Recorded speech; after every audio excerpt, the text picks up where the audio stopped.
Дәл осындай ачүчүк салатын бірге дайындайық. Ең алдымен маған қолдау білдіруді ұмытпаңыз. Осы айдың соңына дейін 1000 подписчик жинауым қажет. Сіздің қолдауыңыз маған өте маңызды.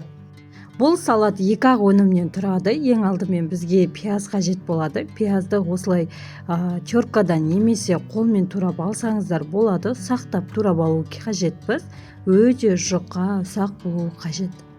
Пияздарымыз дәл осында жұп-жұқа болу керек.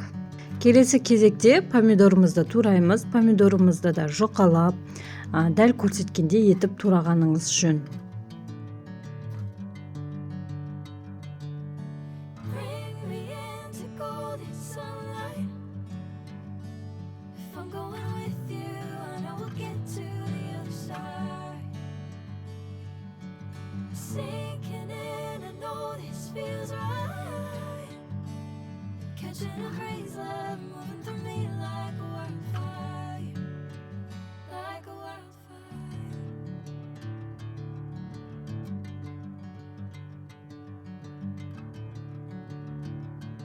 Турап алған пияз бен помидор үстіне дәміне қарай тұз, бұрышын қосып, сұйық май қосамыз.